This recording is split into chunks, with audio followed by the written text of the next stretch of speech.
तो भारत के दो पड़ोसियों के बीच ना एक जबरदस्त जंग छिड़ी हुई है। धमाके हो रहे हैं, बॉर्डर जल रहे हैं। लेकिन एक बहुत ही विस्फोटक आरोप लग रहा है।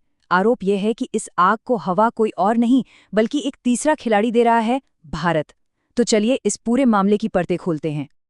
अभी कुछ ही वक्त पहले पाकिस्तान और अफगानिस्तान के बॉर्डर पर जबरदस्त हमले हुए। मतलब कई तालिबानी लड़ाके मारे गए, उनकी मिलिट्री पोस्ट तबाह हो गईं। माहौल इतना ज़्यादा गर्म हो गया कि पाकिस्तान के डिफेंस मिनिस्टर को कहना पड़ा कि अब तो बस डमाडम मस्त कलंदर होगा। तो पाकिस्तान का आरोप बिल्कुल सीधा और साफ है। उनका कहना है कि अफगानिस्तान अब भारत का एक प्रॉक्सी बन गया है। प्रॉक्सी मतलब आप समझिए एक कठपुतली, और उसी के इशारे पर पाकिस्तान के अंदर टेररिस्ट अटैक करवा रहा है। मतलब सीधा सीधा इल्जाम ये है कि इस पूरी लड़ाई का मास्टरमाइंड भारत है। तो यहीं पर सबसे बड़ा सवाल खड़ा होता है, क्या वाकई भारत पर्दे के पीछे से इस संघर्ष की डोर खींच रहा है? देखिए, इस सवाल का जवाब ना किसी एक घटना में नहीं मिलेगा। इसका जवाब छिपा है इतिहास की गहराइयों में और आज के जो बदलते हुए जियोपॉलिटिकल हालात हैं उनमें। तो अगर पाकिस्तान के इस आरोप को समझना है ना, तो हमें थोड़ा पीछे चलना होगा, करीब करीब 130 साल पीछे। उस वक्त में जब पाकिस्तान और अफगानिस्तान के बीच कभी न खत्म होने वाली दुश्मनी की नींव रखी गई।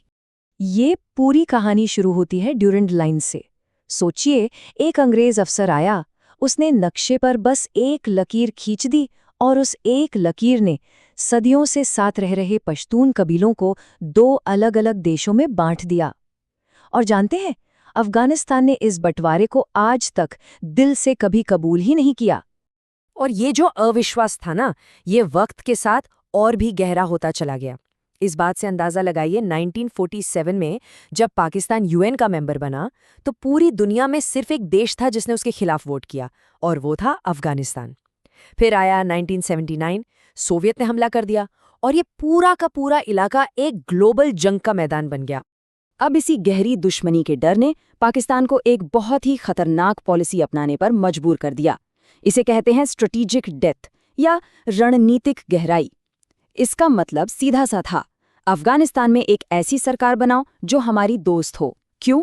ताकि अगर कभी भारत के साथ जंग हो तो पाकिस्तानी फौज को पीछे हटने के लिए एक सेफ जोन, एक जमीन मिल सके।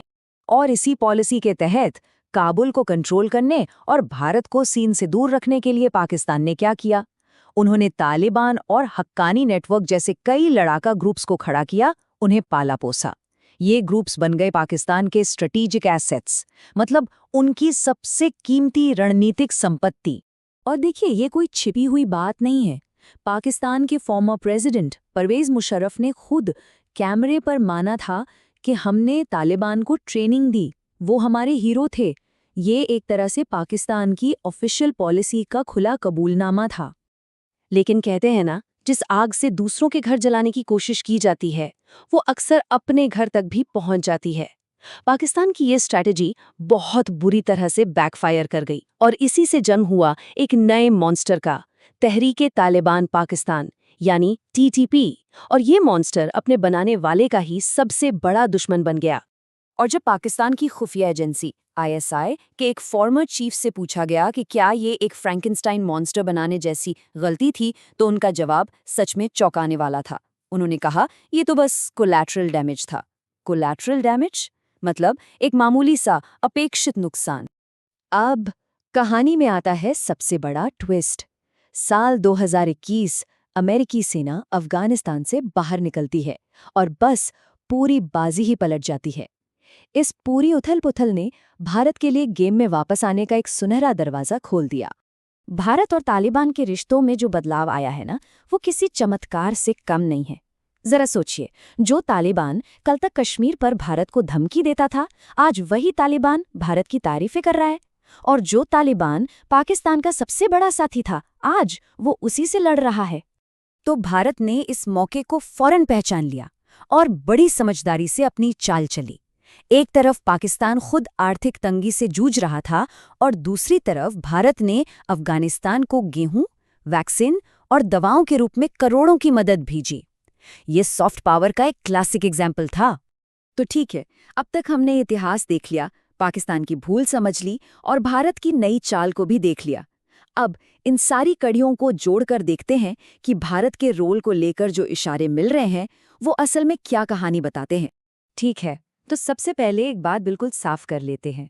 आगे हम जिन भी दावों को देखेंगे वो परिस्थिति जन्य सबूत हैं या आरोप हैं, ये कोई साबित हो चुके फैक्ट्स नहीं है। तो हमारा फोकस इन इशारों को समझने पर होगा।